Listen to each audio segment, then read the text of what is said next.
Hello, welcome to the show. Welcome to Not Just Nintendo, a video game podcast that is about Nintendo, but it's not just Nintendo here at Not Just Nintendo, as I talk about other video games as well. Welcome back, everyone, to another episode. This time it is episode number 32, and hopefully this one will be a lot better than the last episode. For those who don't know, the last episode was a bit of a mess because the podcast was already quite a bit late. I had missed a week because we were going back to the weekly schedule. I had missed the week it was supposed to start on, and so now we were a week late. And also the episode came out like 3 days late and late at night, and like it was just a whole mess. And a bunch of things came up, and I got sick, and I was playing on a Minecraft server, and so there are a lot of things. Some of them were legitimate excuses, I think, but others of them not so much. And then there was also the problem where I had my entire podcast episode, like the audio got corrupted or something, or it was something with my microphone. I don't know. But anyways, all those things got sorted out. So last week we had a bit of a shorter, not really as good, honestly, literally just not as good show, which, I'm sorry about. I apologize. I know I did apologize profusely last time, so I don't really want to dwell on it too much this time around. But the good news is that this episode is actually coming out, and hopefully it'll be at least a bit more developed. I'm not sure it'll be perfect. In fact, I'm sure it will not be perfect. It's already not perfect. This has been a weird intro, but the hope is that at least it's better than the last one, right? That's kind of the aim here. Once again, thanks for everybody who's watched the podcast, or I should say listened to the podcast on the new YouTube channel, for those who don't know. I know I've kind of made a big point to make this clear, but I want to continue to. The podcast is moved to a new channel on YouTube, so it is still on my main channel, at least for the time being. It can end up being there for another year, it could end up being there for just a couple months, I don't know. But it's there for a little while, at least until if this new channel is going to be successful and it's going to actually get the audience. Because my fear is that I'll, move the podcast to another channel and then nobody will know and then, nobody will watch it or whatever. So my hope is that, hopefully, I can keep it on the main channel long enough for people to realize, if they're people that watch it, like, hey, look, this is on a new channel now, and hopefully I get enough people watching it over there that it actually makes sense to take it off the main channel. But because the reason is I want it off the main channel to begin with. I don't want it on there anymore. So if it has to stay on there for a little while, that's fine. But ideally, I'd like to get it off sooner rather than later. So listen to the podcast over on the new channel. You could I still encourage you to listen to it on the main channel as well. That's fine. But I really am trying to get some people over on the other channel. And of course, there's people that listen off of YouTube as well. Believe it or not, there are actually people that watch the show on Spotify. I know I sometimes talk to the Spotify people particularly, and, I don't think everybody... I imagine there's people out there like, oh man, shut up, you don't actually have Spotify people. And you're right, I don't really. But I do have a couple people every show. Couple streams every show. I think it notified me we hit something like 50 streams or something. So wow, look at that, 50 streams on Spotify. Wow, it's so crazy. Obviously, the podcast is not wildly successful on YouTube either, but at least it's doing better than that, right? But that's cool. Honestly, I did not expect the podcast to do well anywhere. I expected it to do best on YouTube still, and that's been the case for sure. Really, it was just kind of a supplementary thing to the YouTube channel, and it still is. Like, don't get me wrong, this is not like the main thing. But I mean, who knows if it takes off? And great. I'd love for it to, because yeah, I think it would be really interesting to one day have listener emails and that kind of thing, and answer questions and all these things. And I still encourage, if there's anybody listening to this show, then you can email the show at notjustnintendo@gmail.com. That is NOTJUSTNINTENDO@gmail.com. You can also leave a comment on either YouTube channel or on Spotify. Those all have comment features attached to the episodes. So that's all good. Any way you want to do that, that's fine and dandy. Good with me. Because I would love to have some questions or any comments or concerns. If you want to tell me I'm a stupid idiot and I should go jump off a bridge, you can do that, right? I want engagement here, okay? Anyways, so here we are, episode 32. What's special about 32? I don't know. It's half a Minecraft stack. for any of you Minecrafters out there. I had, half a stack of blocks in Minecraft, Um, and I'm sure there's far more significant meanings of the number 32 than that, but that's the first one I came up with because I'm a video gamer. So, anyways, today I will of course be talking about some things I've been playing, which really is kind of just one thing. Again, I know every week I'm like, oh, I've been playing like one thing. And I would like to play some more things. I was actually just looking, just moments before I clicked record here. I was actually looking at my Steam library because I've actually recently started to amass quite a few digital indie games, which I'm not really happy about. I kind of wish I could, play things all physically, but with indie games, it's just not feasible because many of them either don't exist physically or if they do, it's like, you can buy like $60 collector's editions from limited run. It's like a whole thing. Like they're not super accessible, most of them. And so, I have a lot of digital indie games that I forgot I had because that's what I've started to notice this a lot. Like I still obviously have almost everything physically, but I do have a few things digitally now. Again, I'm not happy about it. But I've started to notice more and more that like I forget the things I own digitally.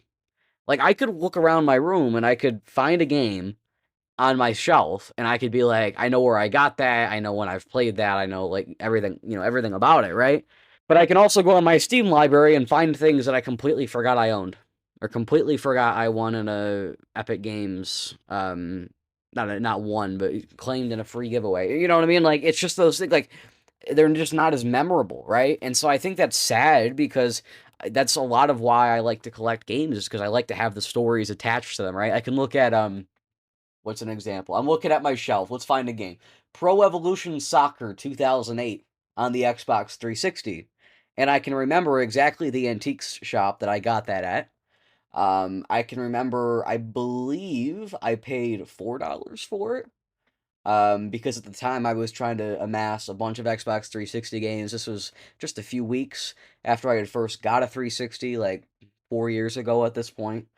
Um, and yeah, I was trying to amass my 360 collection.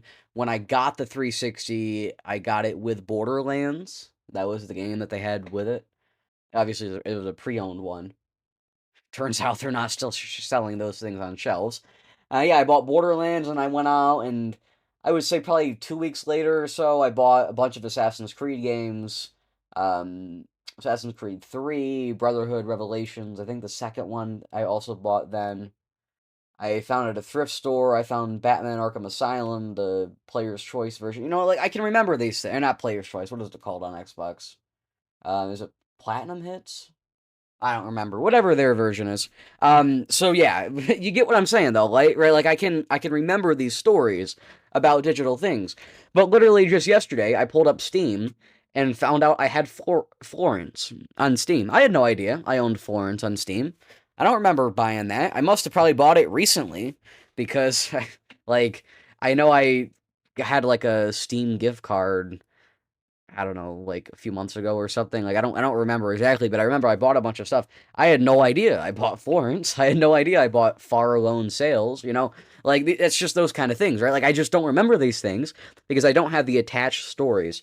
And of course, if I play them, then I'll have the stories, and I'm sure I'll remember playing them because that's not the experience of playing a game is not super different digitally. I think it is some different, but it's at least close enough that I'll have this similar idea. But as far as actually like getting the game and stuff, I'm not going to have all those memories, all those stories, um, and the tangibility of the product, and that's unfortunate. So, anyways, I know I like to talk about physical preservation all the time, but that's just another thing that I personally experienced just as recently as yesterday and today, and I just wanted to bring it up as you know another token.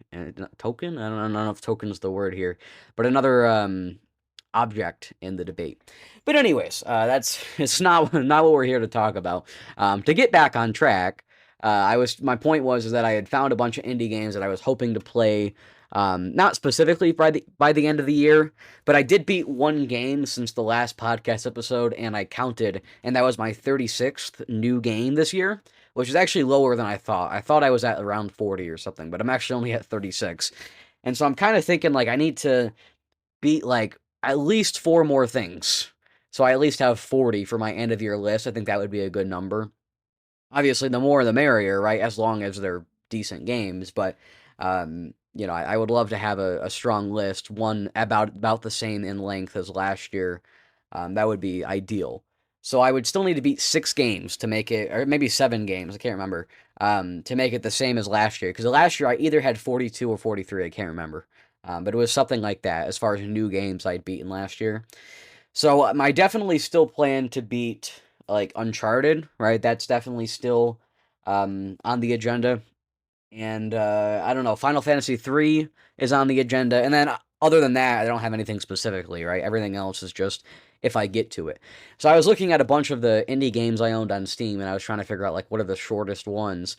Not specifically just so I can pump out a lot of games, but like I want to clean up my Steam library. I want to like organize this stuff, and I also want to beat a few more games before the end of the year. And I don't have a ton of time. To do that, and so I was kind of like, I need to find some short things. So that's kind of why I was looking at my Steam library to kind of get back to the point here. Oh, a short hike. I just saw that. I didn't realize I owned a short hike. That's another one. I don't actually know how long that is. I imagine it's not super long. Anyways, all right. Back to the point. Last week, Yakuza Kiwami and Kiwami 2 came out on the Switch 2. So for those who don't know, one of the launch titles for the Switch 2 was Yakuza 0 Director's Cut, which was like a remake of the original Yakuza 0 from the PS4 2015, I believe that came out. Pretty sure. I'm pretty positive on that. And so I played that. It was great. Loved my time with Yakuza. I talked about it quite extensively on the show. I feel like I spent quite a bit of time talking about that game. And it'll probably rank pretty highly on my list at the end of the year. Well, they announced also that Kiwami and Kiwami 2, which are like the first games in the series, but they're actually remakes of the first games in the series. The series originally started on the PS2, and they put out Yakuza and Yakuza 2, and then later on those got remade on the PS3, and then they got bundled and lightly touched up again on the PS4. And now these are even more like lightly touched up versions that are coming to Switch 2. And then I think next month they're also coming to PS5 and maybe Xbox. I'm not really sure. But anyways, so it's another re-release of those 2 games, and they are the next 2 in the series chronologically, because Yakuza 0 was a prequel, and Kiwami was the first game in the series, both in real life and also in the timeline. And if you're a regular listener of the show, you'll know that I was pretty excited about Yakuza Kiwami and Kiwami 2 coming to the Switch 2, because I was like, this will be great. I just played Yakuza 0. It was a fantastic. I would love to play the whole series, and it seems like we're going to be getting the whole series, or at least, a long run of the series here on the Switch 2, because they've already announced also that Yakuza Kiwami 3, which is a brand new remake of Yakuza 3, which was on, I think Yakuza 3 was still on the PS2, but I could be wrong. Maybe it was on the PS3. But anyways, this is the first time that one's getting remade, other than like the light remaster in the Yakuza collection back on PlayStation 4. So anyways, there's a new remake of the third one. That's the next game after Kiwami 1 and 2, and that's also coming to the Switch 2. I'm sorry if this is difficult to follow. I'm kind of rambling here. My point is, I played one game. There's 2 more that just came out, and there's a third one coming out in February, and they're all in order. And so I'm hoping that in the future they'll continue to put out more, and I think they will, because it really seems like that's what they're pushing for. I mean, we've got the first game and now the fourth game, and they've only come out like 8 months apart. So it seems to me like things are coming out pretty quickly, and every couple months they're going to put out a new one. So I was very excited about Kiwami and Kiwami 2, so I could continue the series. And so I couldn't go out to Walmart on Thursday. Now, for those who don't know, I complain about this a lot. I don't have a GameStop. And my Walmart is pretty bad about getting some things in stock. They miss out on a lot of games. I'm not sure. I think it's honestly just all Walmarts. I don't think it's even just my Walmart. There's a lot of things they don't get. As long as it's like remotely obscure, then they're just not going to get it in. And so I was a little worried about Kiwami 1 and 2, but I figured, you know what? They had Yakuza 0 Director's Cut, Kiwami 1 and 2, I imagine they'll sell a couple million, right? And so, like, surely they'll have it, right? It was a $35 game, both of these. Now, I didn't have enough money to buy both of them, so I was just going to buy the first one, and then I figured by the time I finished that, I should be able to buy the second one as well. So I couldn't go out there on Thursday because I had a orchestra and band concert for school, and so I was kind of busy that night. And then Friday, I couldn't pick it up either because my parents were out of town and I had to walk home. And so I technically could have walked out to the store, but I wasn't going to do that because I wasn't entirely sure if they would actually have it. I figured I'd just wait. Then Saturday, I also had a concert, but obviously I was a little bit less busy, and so we went to the store. We went to Walmart, and sure enough, they didn't freaking have it. They didn't have freaking Yakuza. I was mad, man. I was mad. Like I was like, this is ridiculous. And yeah, it's just every time I try to go look for video games at Walmart, I get more and more mad about the fact that I no longer have a GameStop. And I've gone through a lot of phases, right? I mean, years ago, you know, before I even started collecting, I loved GameStop, right? It was great. I could go to GameStop, I get all these games, look at the crazy selection they had. And then I kind of went through a period where I didn't like GameStop again. A lot of it was because of the company decisions they had made, the fact that everything was online, a lot of things like that kind of turned me away from GameStop. I became a GameStop hater, as a lot of people are. And then gradually, I started to appreciate GameStop again. And then I once again didn't like them because they introduced a lot of crazy merchandise. And so for a time there, it felt like you'd go to GameStop and you'd see more Funko Pops than actual video games, or more, Transformers than video games, or, just weird, like, 80s and 90s nostalgia toys. And I'm like, that's cool. And, I think they can have some of those. It's great that those are available. But, like, can we focus on the video games here, right? But no, they couldn't. They couldn't do it. And so that kind of frustrated me. But then they did the whole retro GameStop thing just in recent times, and I've been to a few of those, and they're great. Right? I'm like, I love GameStop. So I've kind of, gone back and forth, but it's really times like these where I start to appreciate them again. Um, so anyways, I was not able to pick up Yakuza Kiwami. The plan is that hopefully next time I'm in a place where there is a GameStop, which might happen as soon as this Saturday. Hopefully, I can pick it up. So there's a chance that next week I will have finally got my hands on Yakuza Kiwami. We'll see what happens. But it's also going to be a problem finding Yakuza Kiwami 2 in the future because obviously, it's one of those things where, like, I can't regularly go to GameStop because I don't have anyone, like, anywhere near me. So there's a lot of problems with that, and it's quite irritating. But unfortunately, I was not able to right away pick up Yakuza Kiwami like I had planned, and so that's meant that, I'm not entirely confident I'll beat it by the end of the year, depending on how long it takes for me to get it. I don't think the first one is super long, but the second one's kind of long. I wasn't necessarily planning on beating the second one. I did want to at least beat the first one. We'll see what happens. If it ends up in the end of the year ranking, it ends up in the end of the year ranking. If it doesn't, it doesn't. Like, I'm not that bothered about it. I just kind of figured, like, I wanted to be beating stuff through the end of the year. And so I was like, you know what, this will be a great thing because it'll be coming out and, it'll line up good time-wise for me to play it. So, unfortunately, yes, it did line up timing-wise, but it did not line up as far as Walmart's vision for what games sell. And to be honest, I can kind of almost understand, right? Because it's like, it's not going to be like a crazy popular one, but I still think it's more popular than some of the things they pick up. I mean, I've seen Ryan's Racing on the Switch, or Nickelodeon All-Star Brawl. Well, actually, I feel like that actually probably does so well, to be fair. All right, sorry, I'm sorry for hating on Nickelodeon All-Star Brawl. Um, but you know what I mean? There's Barbie games, and there's like, I mean, like, maybe they do sell better than Yakuza. That's a shame if they do, but honestly, I wouldn't be too surprised. Anyways, my point is, I kind of understand why they didn't have it, but I am still very upset that they didn't have it. Hopefully, I'll be able to get it. We'll see what happens. But I guess, to be a little bit more positive, we should talk about Splatoon 2. So I did talk about Splatoon 2 a little bit last week. At that point, I had played, I think, probably about half of it, maybe a little less than half of it, to be honest. But I had made quite a bit of progress, and now I've completed the game. I just finished it yesterday morning. I'm recording this segment here on Monday night. So I finished it on Sunday, kind of in the afternoon or so. So that was November 16th. I beat this. And, of course, this is the Splatoon 2 campaign we're talking about. It took me about 7.5 hours, which actually is kind of a long time, and we'll get to why that is. There's a few reasons. Um, we'll get there, trust me. But Splatoon 2, I played Splatoon 1, actually, beat that back on July 9th. So that was, honestly, quite a handful of months ago, and I had wanted to play all the Splatoon games because Splatoon Raiders is coming out. I don't know when. Probably next year is my thought. I'm guessing it's going to be like an end of next year thing. It could also be a 2027 thing. We'll see. I don't know. I imagine we'll probably hear about that at the February Direct. Um, and if we don't, then I think it's pretty much confirmed that it's next year. So we'll see what happens. I don't know. But that's my theory. I don't know.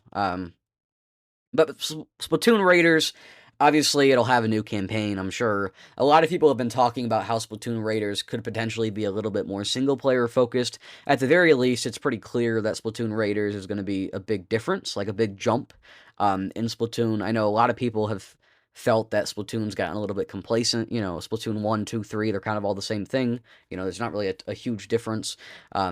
Splatoon 1, you know, it was a great game. It was very innovative in a lot of ways. It was Nintendo's, you know, not their first shooter per se, kind of their first shooter, but their first, like, big one, successful, like, you know, really big, like, competitive thing. And so that was definitely great, and it was very great. Everybody loved it back then. It was the second best-selling game on the Wii U.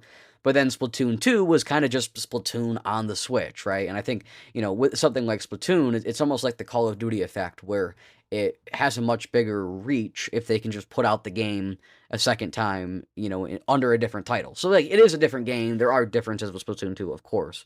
But really, it's kind of the same game, kind of repackaged. And so, you know, I think Nintendo kind of fell into that, like, oh, well, you know what, we need to keep putting out new games rather than just porting over old ones.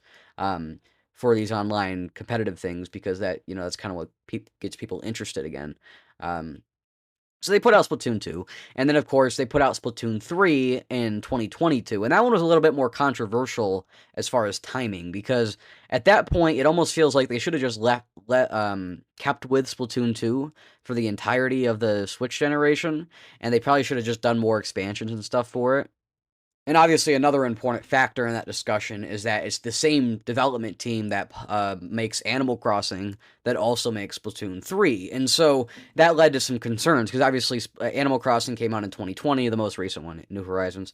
And a lot of people complained, and a lot of people continue to complain, that there were not enough expansions and not enough of any of those things. And we'll actually talk a little bit about Animal Crossing later today. But there were a lot of, you know, little problems like that a lot of people were very upset about, for good reason. I mean, to be honest, you know, you kind of expect these days for games to come out and continue to get support, especially something like that, and especially something where it came out missing a lot of features, and they were pretty clear even from the beginning that there were going to be expansions, which, I mean, yeah, there were technically, like, 2, but, like, you know, it wasn't, like, anything substantial, and I think a lot of people expect that it would be substantial, the expansions and the combat, or not combat updates, good grief, the content updates, there we go, that's what I was looking for. A lot of people figured that those were gonna be pretty substantial. They were not very substantial, and I think part of that is because that same team stopped what they were doing and went and made Splatoon 3, and personally, I think that was a little unnecessary. As a guy who's not really played any Splatoon 3 besides, like, an hour, I know I don't really have a ton to speak on, but I still feel like, and I feel like a lot of people echo this sentiment, I feel like it would have been smarter for them to just continue to work on Animal Crossing New Horizons, or stop what they're doing and go work on a Splatoon for the Switch 2, or an Animal Crossing for the Switch 2, and not put out another Splatoon on the Switch 1. That feels like it just kind of exhausted them, because now, here we are in 2025, the Switch 2's just come out, it could really use something like a Splatoon, especially with how poor the online numbers are for Mario Kart World. It could really use a Splatoon, kind of like the Switch 1 could, to kind of bolster online numbers, right? Because, you know, Drag and Drive did not work out like Nintendo seemed to think it would. I don't think Kirby's Air Ride is going to get a whole lot of, Kirby Air Riders is going to get a lot of online buzz either. And obviously Mario Kart World's, you know, kind of dying with the online mode as well. And so I feel like something like a Splatoon could be a great thing for them this year. But unfortunately, here we are, it's November 17th, and there isn't one, and so obviously there's not going to be one. And they have announced a Splatoon, but we don't know when it's coming out, so I'm assuming it's, at the very least, going to be late next year, if it does come out next year. So I could be wrong, maybe in February we find out it's coming out in April, but that would be a pretty quick turnaround, so we'll see what happens. Obviously, if it came out in April, that would still be pretty early, but I feel like they could have got it even earlier if they hadn't made Splatoon 3 so recently, right? Because that was pretty recent in the grand scheme of things. So they kind of got themselves into a bit of a controversy there. A lot of people weren't happy about that. I think really this is a bigger problem, not for the Splatoon team, but for Nintendo as a whole. I think they probably need to spin out the Animal Crossing and the Splatoon teams, or significantly increase the size of that development team.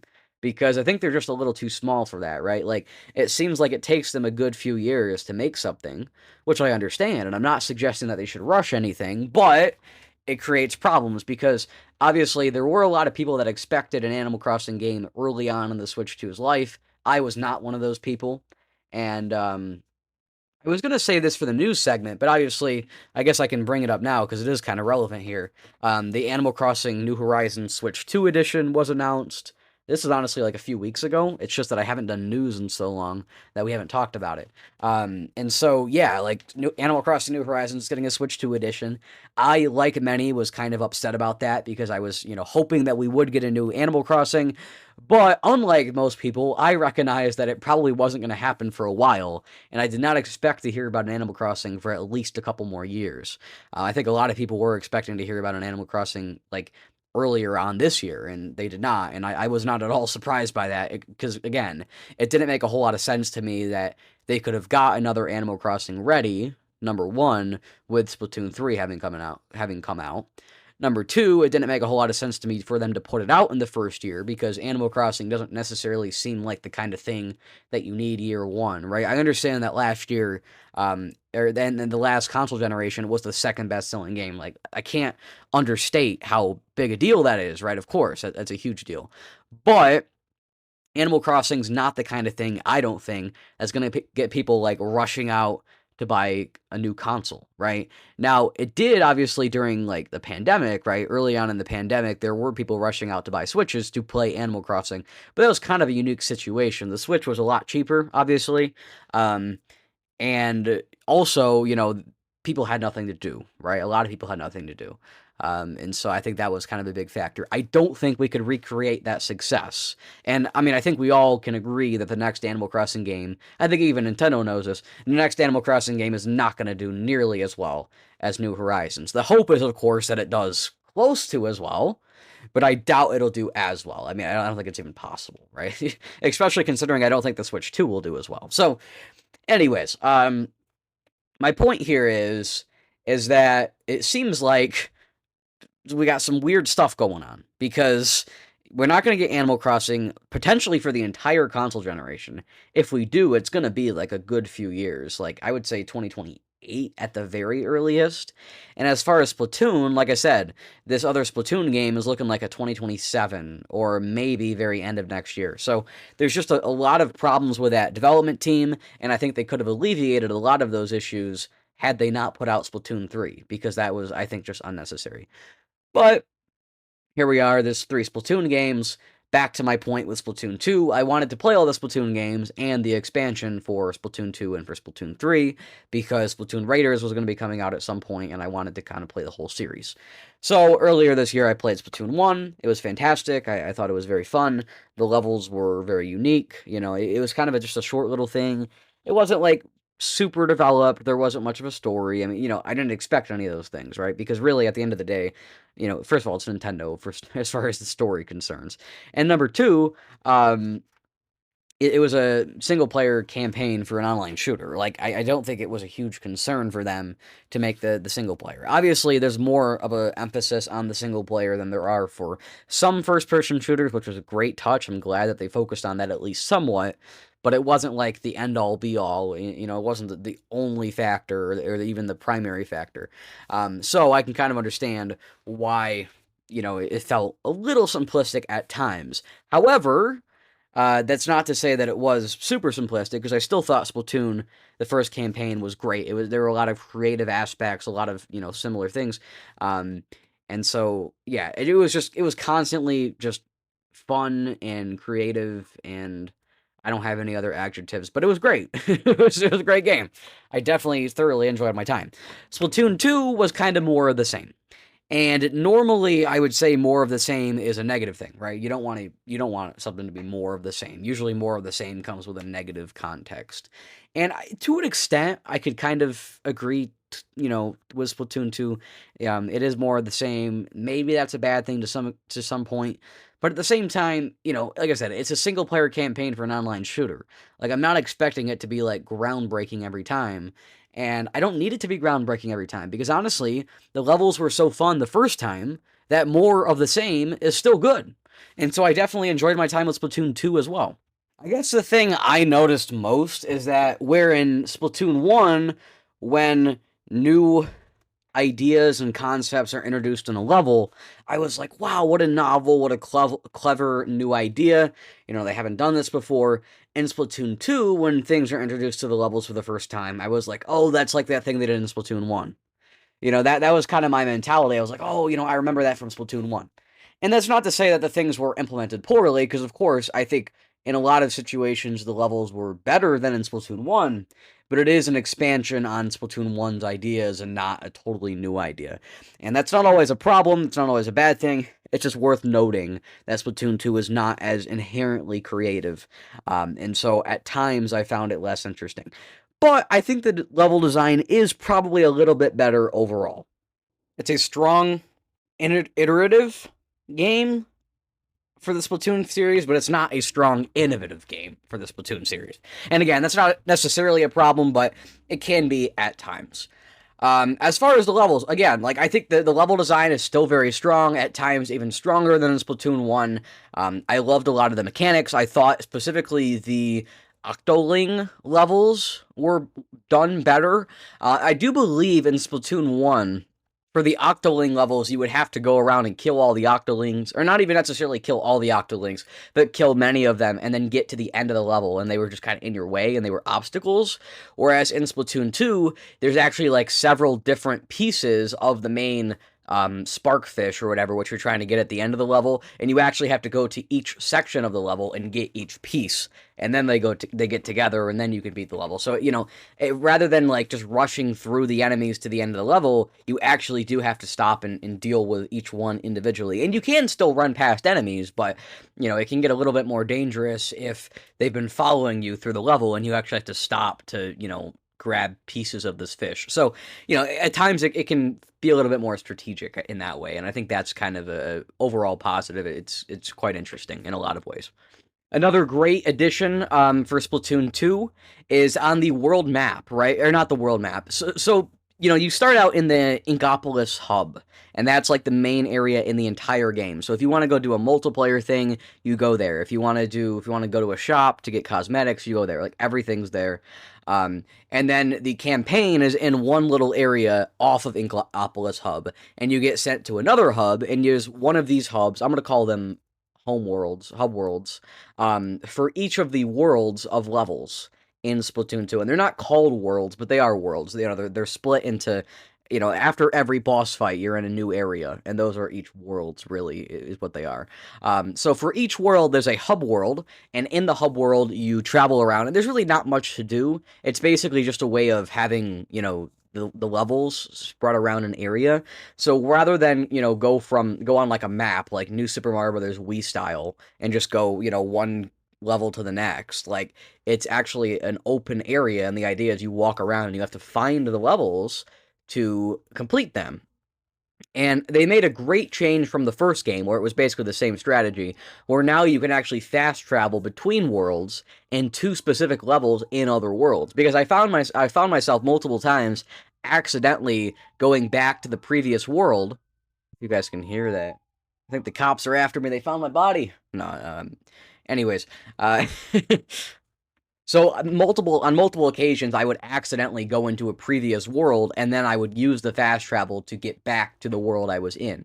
And I believe that was not a thing on the Wii U version. At the very least, I couldn't find it. I don't believe it was a feature. So that was a great addition they made. However, there is still one thing that really irritates me, and this is probably my biggest problem with the entire game of Splatoon 2. This is really my main concern, is that it's freaking impossible to find the levels. All right, especially in the later worlds, particularly in the last world. The last world is this underground, neon light, theme with the hub world, and you have to ride around on these moving platforms to get between levels. And there's like, it is such a gauntlet to find the level. And it's not hard, right? Like, it's not like you die or anything, but like, you literally just have to stand around and wait around, and you have to like look around, try to find where the level is. Like, it is so difficult to find the levels in the last world of this game. Like, I cannot stress how irritating it is that I get out of a level and now I have to just like wander around the hub world for, I mean, literally almost an hour one time it took me. I could not find the last level. I had one more level before the final boss, and I could not find it for almost an hour until I finally stumbled across it. And I was like trying to look up YouTube videos, and like it's hard to find exactly where to look for, because if you go to like a full walkthrough or something, lots of people you do the levels out of order, because you can go to any level in any world, or not any world, but any level in the given world in any order, right? You can start wherever you want. You can start on level 3, then you can go level 5, doesn't matter, right? Um, and so that it was difficult to actually find the level in a full game walkthrough. It was impossible to find the level in the actual game. And I'm not sure if I'm the only one that has problems with this, but honestly, like, it was really frustrating. I really wish that they didn't have these stupid hub worlds, because they just get in the way and they just make it less fun, and it's time consuming. And like, literally, I could have beat this game probably at least an hour faster if it weren't for the hub worlds, because it cost me lots and lots of time, probably more than an hour faster, to be honest. That was a big factor in why the game took me longer than it should have to beat. The other main factor was kind of my own stupidity. So I started this game, and then I beat the first couple of worlds, and then I kind of, disappeared for a while and came back after a couple weeks to finish it up.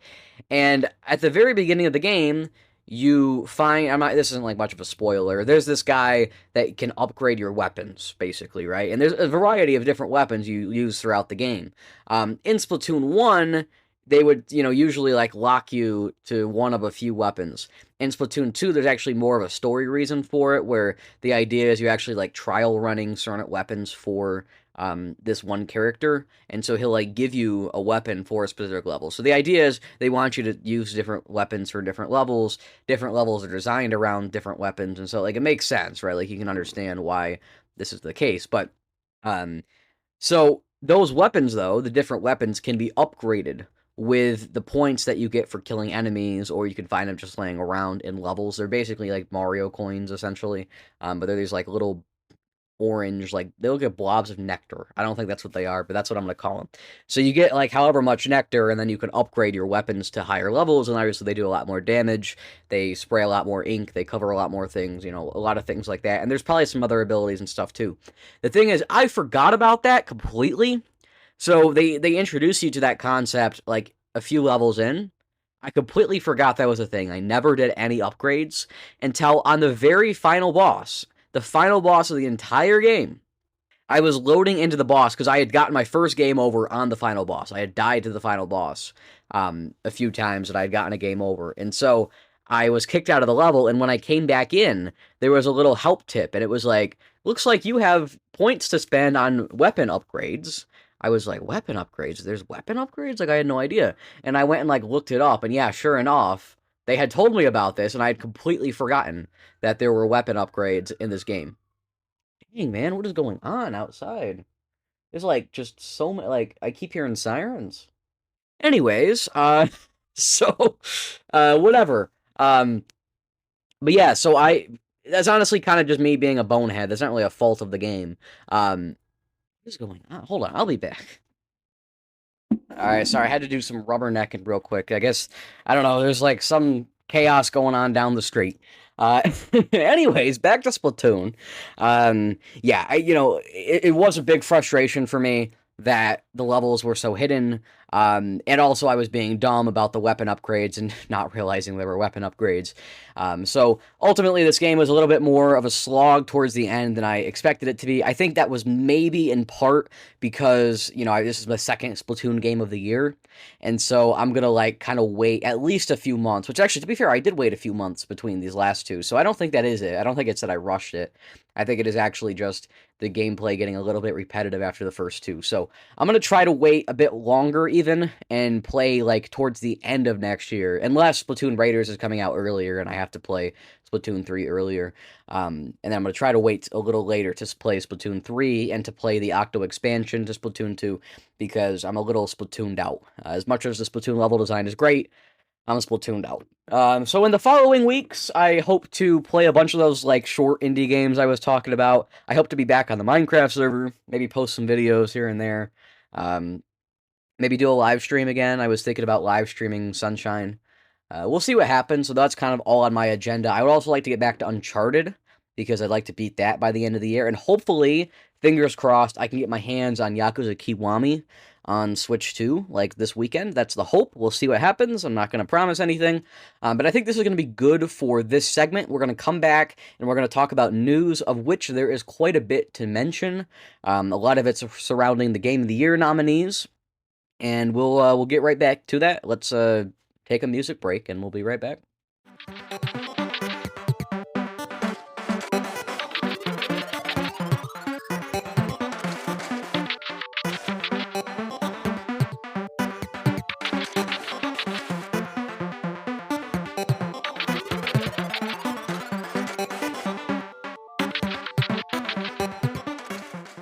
All right, everyone, welcome back. Let's talk about some news and things. Now, of course, because it's been, at this point, like almost a month since I've talked about news, there's a lot of things that I've missed, a lot of things I've not talked about. I'll try to talk about a couple of those things, but there's obviously two more recent things that I think are really important to talk about, those being the Steam Machine and the Game of the Year nominees.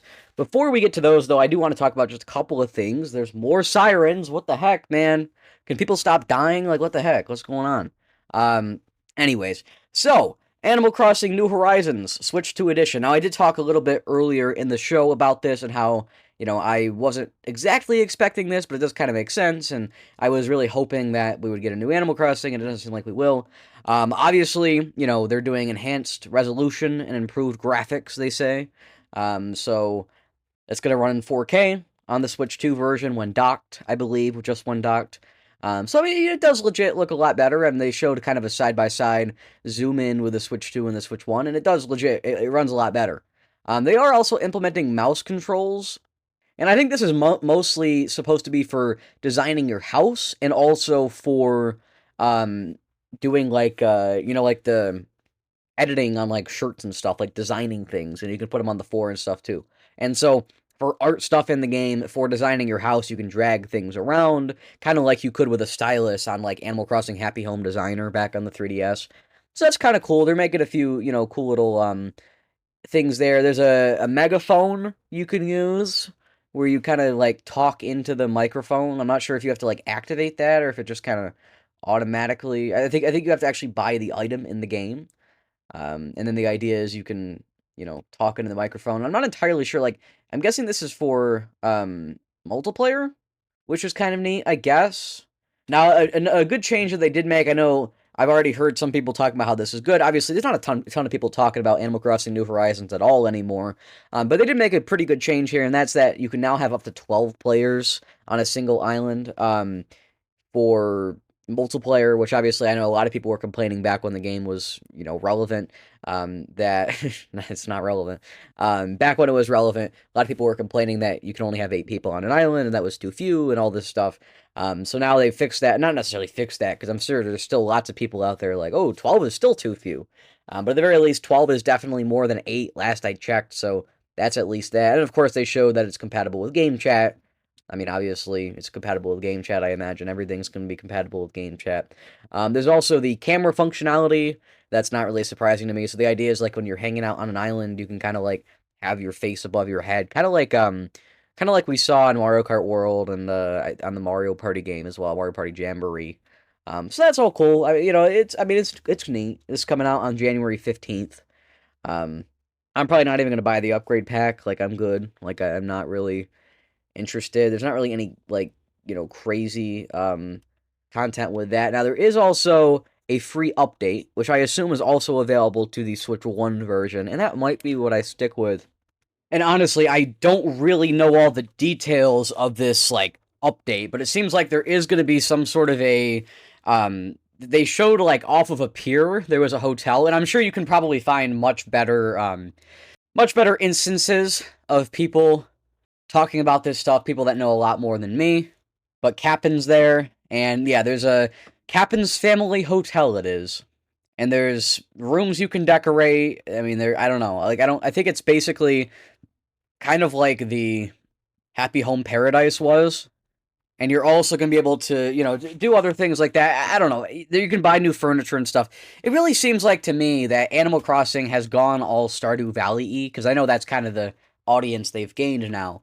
But now, rather than the point of the game to have the connections with the villagers and to do your daily tasks and stuff, it seems like nowadays the point of the game is more to build things and be creative.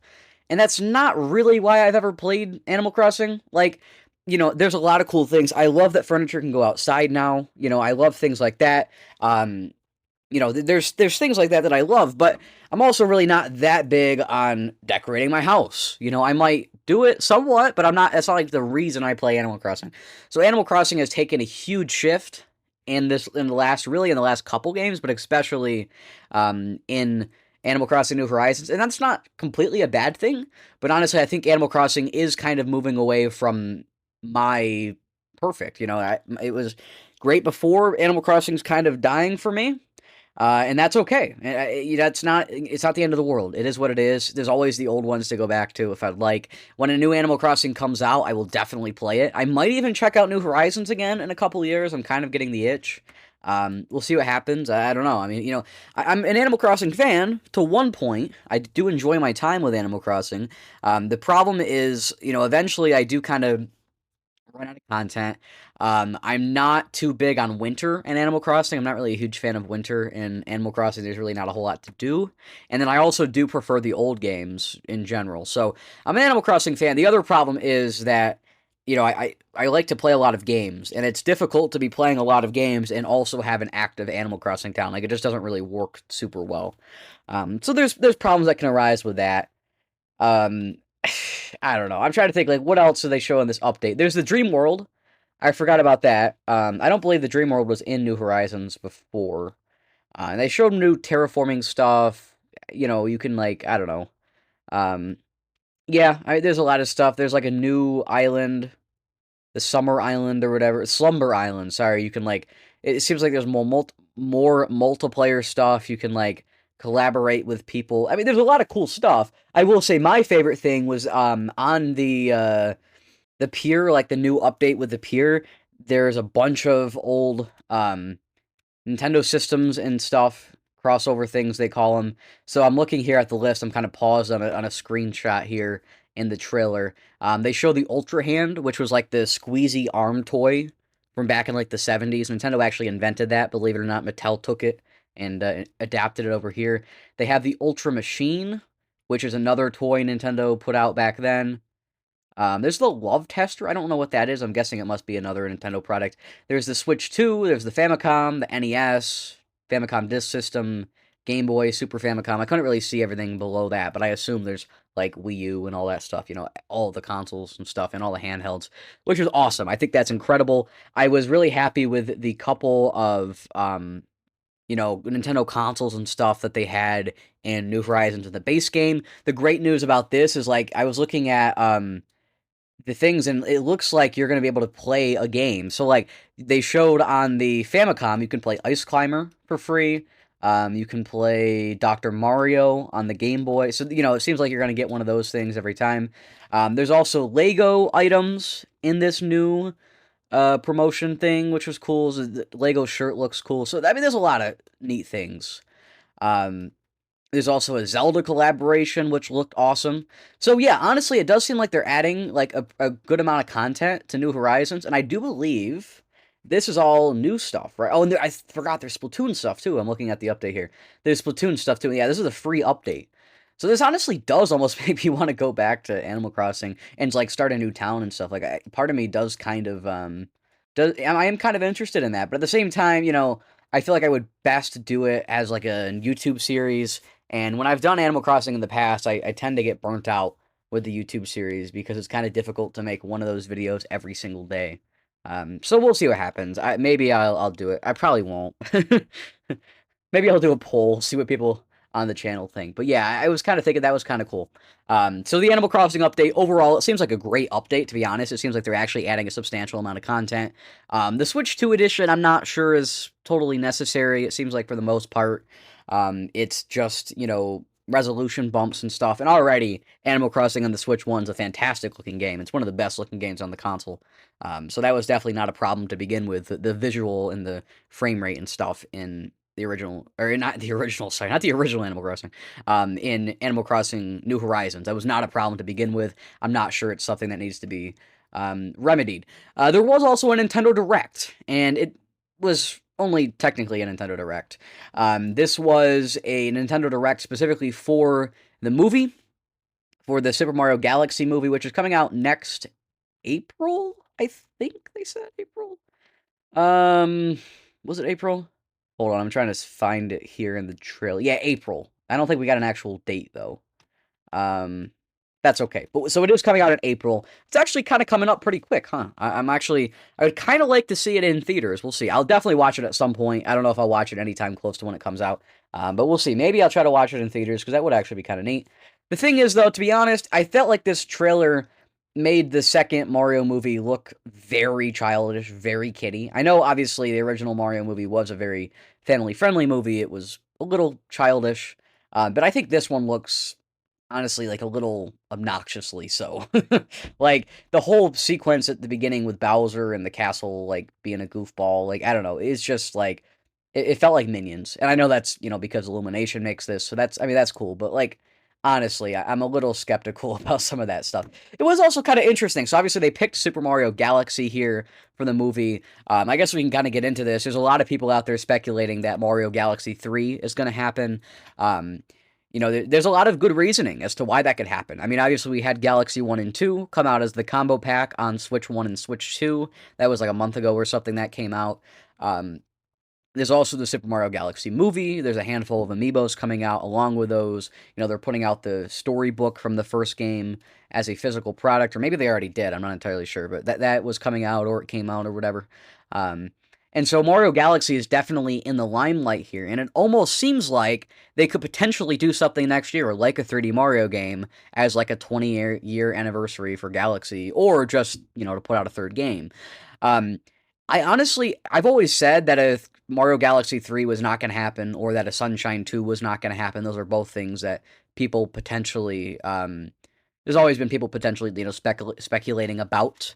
And obviously Odyssey 2, back in the day, people were speculating about. I thought that was possible at one point. It's definitely not possible anymore. I think Galaxy 3 is more possible than it's ever been. I don't think it's likely still, right? I think there's a better chance that they'll do something totally new. And I'm glad, because I like when 3D Mario games do something new every time. That's, obviously kind of the perfect scenario for 3D Mario games, that they do something different every time. That's kind of what's made them what they are, right? What they are. And so, ideally, we do get something new with the new 3D Mario game. But you know what? If they want to do a Galaxy 3, it'll still be a great game. It'll probably be in my top 10 of all time. It's probably going to win my game of the year if it comes out next year. It's still going to be a fantastic game no matter what happens. I just hope that, maybe they can do some cool stuff with it, right? So do some different things with it. And I'm sure they will if they do make a Galaxy 3. Obviously, it's been, what's it been, 15 years since the last one, so I would assume that even if they're not making any drastic changes with Galaxy 3, I saw some people speculating that it could happen with, like, an open world setting. My only counter to that is that, like, Galaxy 1 and 2 were, like, particularly linear for 3D Mario games, right? You went from 64, which is a very open game, all things considered, to Sunshine, which is arguably a little bit more linear, arguably a little bit more open as well. The areas are a bit more expansive, but the structure feels a little bit more linear. You have less freedom. But then Galaxy was like a complete 180, at least from 64, and it was very strict, very linear. There's very little, like, there's no exploration or whatever. There's a couple stars here and there that are hidden as hidden stars, but it's like 3 or 4 in the entire game. It's not, like, substantial at all. It's very much like a subset. So I don't know. It's not a problem per se. Like I don't mind the fact that Galaxy 1 and 2 are linear games. But it definitely is different. And so for Galaxy 3 to come out in 2026 or later, whenever people are saying that could come out, for that to come out and be totally open world, I don't think makes a ton of sense to me because it would be nothing like the other two Galaxy games. It's not to say that they couldn't do that, but it seems like it would not make the most sense. That doesn't mean Nintendo won't do it, but again, seems a little strange. Uh, so we'll see what happens. I don't know. I would love a Galaxy 3, but I would also love another 3D Mario game. Like, I don't care what it is. It could be an Odyssey 2, and I would still be excited about a 3D Mario game, even though I'm not really a fan of Odyssey. You know, I would just be excited to have a new 3D Mario game. I'd play it. I'd probably like it originally, initially, and maybe over time my opinion would wane, but at the very least, I'd be very excited for it when it first came out.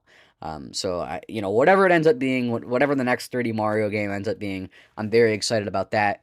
But there is a real possibility that we don't get a 3D Mario game until next generation. So I just gotta, if anybody out there that's all pumped up about Galaxy 3, keep your expectations in line because in a couple of years, everyone's gonna be crying about how it never happened. And the same thing goes for any 3D Mario game. If you're somebody out there that's like all pumped up for a 3D Mario game, don't like get your hopes up too much because there is a real possibility that we don't get one for a long time. So I hope we do. I really hope we do, but I don't think it's particularly likely. I guess back to this trailer, I don't think there was anything really crazy to talk about. It is kind of interesting how we saw references for so many different games. Obviously, the original game or the original movie had a lot of different references, but I'm seeing here just looking through this very short 2-minute trailer. After the part with Bowser at the beginning, which I kind of am skipping over here, we see some comets in the sky as if it was, foreshadowing the galaxy themes in the movie. What else do we see? We have a star launcher. They go through a water planet. That's obviously Odyssey or Galaxy. But then we see Mario and Luigi on bikes in Toast Arena in the Sand Kingdom from Odyssey. We see Peach fighting in like this large box on a roulette wheel, which I'm assuming could probably be a reference to the King Boo fight in Sunshine. Then we see Bowser Jr. with the paintbrush. That's obviously a reference to Sunshine, but he also has like the design and the look of the one from Super Mario Brothers Wonder. So there's a lot of things with that. Obviously, we have Rosalina and Mega Leg, the first boss in Galaxy, or is it the first boss or the second boss? It's in the first world, whatever. But anyways, so there's a lot of different things. It seems like this movie is not just going to focus on Mario Galaxy, like the name would suggest. It will instead also have references to all these other movies. There's a pretty clear divide amongst fans. Some people are saying that it's really a great idea that they picked Super Mario Galaxy because Super Mario Galaxy is like one of the more well-known 3D Mario games, one of the higher ticket ones. And it's also kind of we're in the key time for nostalgia for Wii games as well. Right now, those are kind of the height of nostalgia, I think, at this point, which is kind of crazy to think about because I still think of Wii games as pretty modern games. They feel very modern to me. I've always had kind of a stretched definition of modern versus retro. I think for me, I usually put current, modern, and retro. I have 3 categories. So current is literally anything that is playable on current consoles. So Switch 2, Switch 1, PS5, PS4. And I should say, actually, technically, you can play like original Xbox games and stuff. That doesn't make them current. I should say games that are like regular backwards compatibility counts. So like you can go one generation back and consider that current still. I would also sometimes extend that to being modern, right? So like you could call early PS4 games modern, you could call them current, whatever you want to call them. I know a lot of people would argue that those are not current, but to me they're kind of current because I'm still going to be playing lots of PS4 games on the PS5. So if you want to put the definition as just this generation, that's fine. If you want to put the last one in there, that's fine too. I'm not too picky about that. So you could either say Switch 1 and Switch 2, PS4 and PS5, Xbox One and Xbox Series X, or you could just limit it to Switch 2, PS5, and Xbox Series X. Then modern for me goes all the way back. For PlayStation and Xbox, I put it on the PS3, Xbox 360 generation, the 7th generation. But for Nintendo, I actually put it all the way back to GameCube because I feel like the design philosophy more matches Nintendo today than PS2 stuff does for PlayStation and Xbox. So that's my definition of modern. That said, and then everything before that is retro. So like 64, PS1, even PS2 is kind of borderline, I think, because it doesn't feel modern in the slightest. Like, it feels far from modern, but it looks a little bit more modern. So it's kind of hard for me to say. I definitely would have said a few years ago that original Xbox and PS2 were modern. But I think I'm getting to the point where I might have to start considering those two and GameCube retro, because at this point I've been considering GameCube modern. Like, people have started calling GameCube retro, like, they started calling GameCube retro like 10 years ago, and I've been defending it for like 10 years. At this point, it's been a long time, and now people are trying to classify Wii as retro. That's actually been happening for a while. I think pretty soon we're going to see the push for like Wii U to be retro as well. I'm going to have to start defending those instead. So I'm going to say I can concede that GameCube is potentially retro as well, especially the fact that it's on Switch Online now. There's a lot of things like that, and they do feel less modern every time you play them, right? Like, they are showing their age finally just a little bit.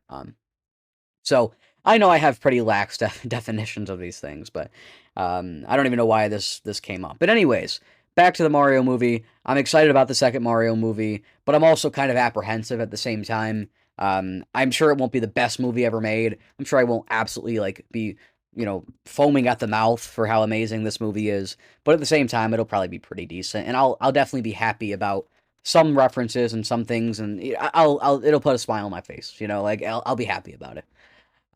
So there's that. I will say last week as well, I almost fell for the trap. I was seeing all this stuff about a Zelda movie trailer, and I was looking all over YouTube, and I was like, I can't find this trailer. Like, no matter what I do, like, I just cannot find this trailer. There was a trailer. It was a fan-made one, so I almost fell for it. But I was immediately skeptical when I couldn't find the trailer. So as cool as it would have been to have both the Mario Galaxy movie and the Zelda movie trailer in the same week, that's unfortunately not going to happen. But of course, I mean, definitely, more Nintendo movies. I want more Nintendo movies, right? The first Mario movie was interesting. I'd like for a Donkey Kong movie. I'd like for a Luigi's Mansion movie. All these kind of things I would love to see. So I'm excited to hear for real about a Zelda movie and not just like a fan-made concept of a trailer. All right, so moving into some other news, I guess we'll start. We'll delay talking about the Steam Machine, so we'll move on to this article here I have pulled up. Yuji Horii, he is the Dragon Quest director at Square Enix. He says, I do think I will work on it until I die, in reference to the Dragon Quest series. So, of course, Dragon Quest is kind of relevant again. Dragon Quest 3 HD 2D Remake came out a little over a year ago. Dragon Quest 1 and 2 HD 2D Remake came out just like a month ago or something. Like, it wasn't long. Those just came out. And also, Dragon Quest 7 Reimagined is coming out next year. I actually don't remember when that's coming out. I'm kind of interested in playing that when it comes out. So I actually need to check on that. Dragon Quest 7 Reimagined. That's the one they showed back at the last Nintendo Direct. February 5th, that's coming out. So that's actually, like, not too far away. That's even earlier than Yakuza 3. So that's actually, like, that's really kind of coming up, isn't it? Do I want to jump into Dragon Quest 7 in February? I'm not entirely sure. I want to play it at some point. But yeah, it's cool to see Dragon Quest kind of in the limelight recently. I'm not, like, specifically a Dragon Quest fan. I've not played the games, but I want to play the games. I'm looking to play the games. So we'll see what happens on that front. But yeah, I'm definitely excited to try Dragon Quest 7. I'm excited to try Dragon Quest 3 HD 2D Remaster. Hopefully, I can play that next year. That's the plan. And then if I like it, maybe I probably will. But if I like it enough, I'll probably jump right into Dragon Quest 1 and 2 HD 2D Remake as well. So we'll see what happens on that. The Analog 3D. This was announced back, like, at the very beginning of the year, maybe even last year, and then it was announced, I think, for Q1 originally. And this is basically a Retron for those. So, like, Hypernik have made these things for years. The first one, it could play NES games, and you put in the cartridge, and it emulates the games basically off the cartridge. So it's basically a modern NES. And Hyperkin's done a bunch of these. They've done one for Super Nintendo, they've done one for Genesis, and they've also done ones that have multiple consoles. So, like, the most advanced of the Hyperkin Retrons, I think, is, like, you can play NES, Game Boy Advance, Super Nintendo, Genesis, Master System, and the Japanese versions of all those as well. Like, you can play, like, a lot of stuff on here. They have never done one for 64, though, and now we have Analog. They're the same people that made the Analog Pocket, like the little, basically, it looks like a Game Boy, but it plays, like, thousands of games, right? You can, like, emulate stuff on there, you can put Linux on it and stuff. It's a pretty popular device, actually. And they make a lot of other things, too. I think they made one that looks like a 3DS as well. I know the A and Neo Flip is the popular one of those, but I believe Analog also made one of those. So, I mean, they make a lot of emulation devices. But they're now also making basically a 64, like a modern version of the 64, just like the Hyperkin Retrons. The difference here is that it actually does have, like, upscaling technology and stuff, to make the games look sharper, and supposedly it does a really good job. The controller looks awesome, by the way. It looks like a really good controller. And yeah, I mean, I'm actually kind of sort of interested in this myself. I think it's a great way to play 64 games. It seems like it's going to be solid. Well, I've heard already good things about it. I'm bringing this up because it did officially come out now. It kept getting delayed, and it is officially out, which is nice because, like I said, it looks great. You can use the original controllers if you want. You can use the new controller if you want, and yeah, you can play off your original 64 cartridges, which is great. I always love when that's an option. Oftentimes, you just have emulation devices, and I don't think that, preserves the authenticity of the thing, and so a lot of great stuff with that. All right, a handful of originally Switch 1 games have now been upgraded for Switch 2. There's been quite a few of them. I'm not going to read the whole list. Most of these are not like super important, but I will read a couple of them. Batman Arkham Knight has been upgraded, or it's a compatibility fix, I should say. So I believe it was incompatible before, or at the very there were some issues with it, and now it has now it's been fixed. So now you can play them normally. Xenoblade Chronicles X was the most important of all of these, but you also had Batman Arkham Knight, you had Hitman 3, the cloud version, some other stuff here that I'm not super familiar with. A few other, like, there were some issues, like, with some crashing with Doom and Doom 2. Doom, I should say, the Doom 2016 one, and then Doom and Doom 2, the originals. So they fixed a few things there. It is good to see that Nintendo is kind of cleaning up some of the kinks, moving from the Switch 1 to the Switch 2. I don't have any specific things to say about that, but I just figured that was kind of worth mentioning. Also, Kirby Air Riders, they were having, what were they calling it? Global test rides. I believe those are all done now. Yeah, I think the last one was the 16th. So that would have been last Sunday. I did not participate in any of the global test rides. I was planning to participate in one, and then I kind of just got away from it, didn't think about it. I have not heard a ton of opinions from the global test ride. I did hear a couple people online saying that they didn't find it very fun. Like, it just wasn't all that interesting. It was boring, or, it was just wasn't a whole lot going on. For whatever reason, it just wasn't very good. I've not heard a ton of opinions, though, so there may be people out there that are just absolutely, like, frothing at the mouth for Kirby Air Riders. I don't know. I doubt there's a ton, because I know there's been a lot of people talking about how that game's not very good, or it's not going to be very good, or whatever. I believe that comes out, like, in 2 days or something, right? Like, that's, like, the next big game, I guess, on the Switch too, because I think that comes out this week, right? On the 20th? I'm checking. Yes, on the 20th. So that comes out literally in 2 days. Or I don't know if you're seeing this on Tuesday or on Wednesday, but it comes out, like, soon. Like, it's very soon. Which definitely doesn't feel like that game's coming out soon, because they've not really done a good job at doing a whole lot of marketing for that. And to be honest, yeah, I think it's going to flop regardless, because it's just, I know there was a lot of criticism back at the what's that event called? Gamescom. Back at Gamescom in August, a lot of people did not like the demo they had there.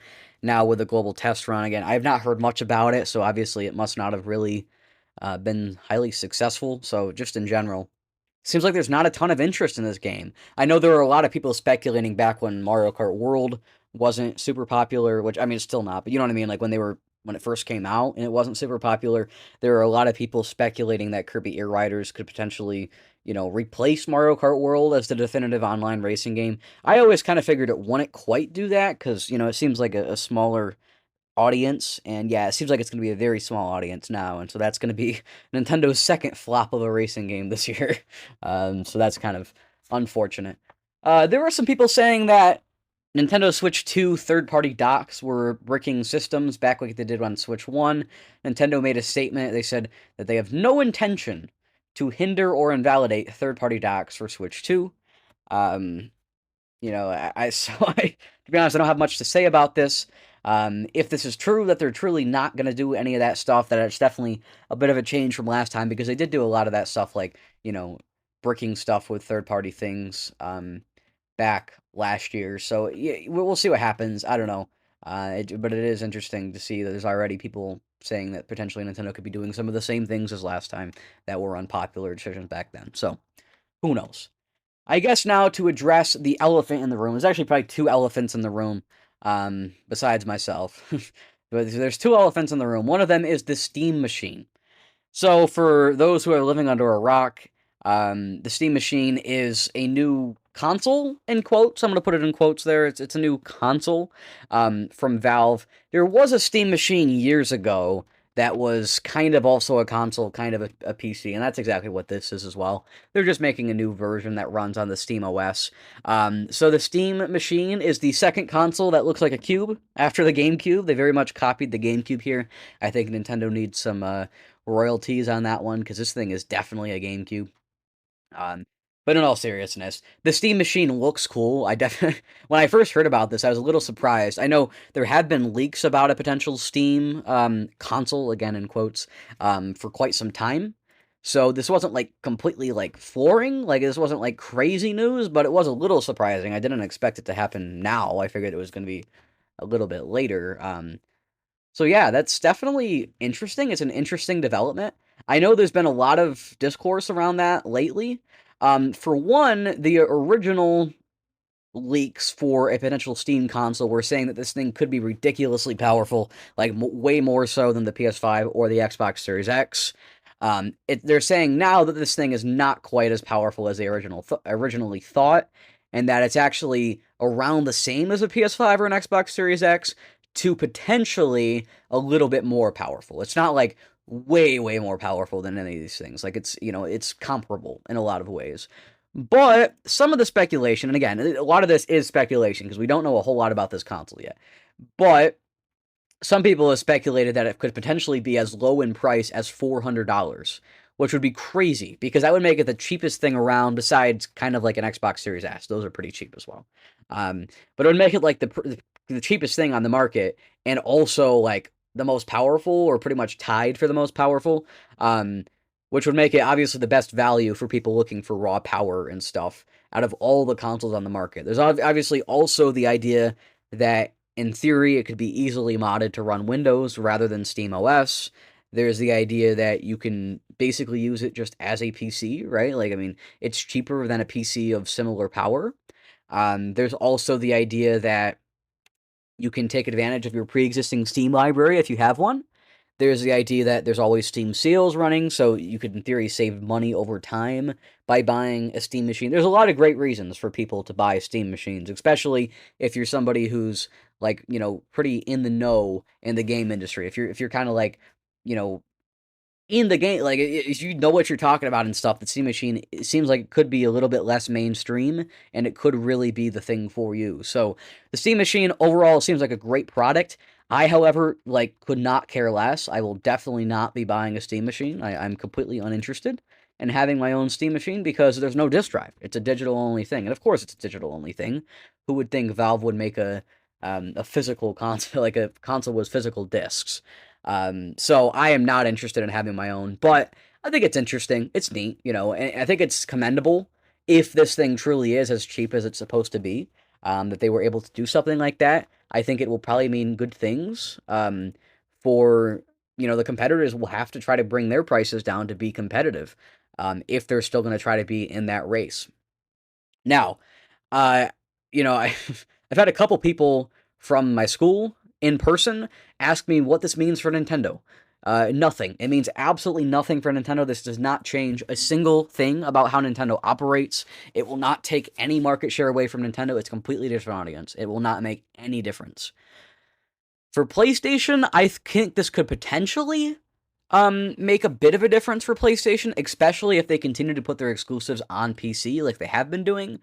I don't think this is going to be a huge thing for PlayStation, though. I think they'll mostly be fine. They'll keep their player base.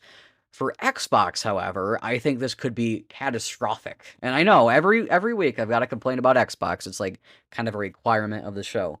But honestly and truly, I think this could be the thing that finally puts the nail in the coffin for Xbox.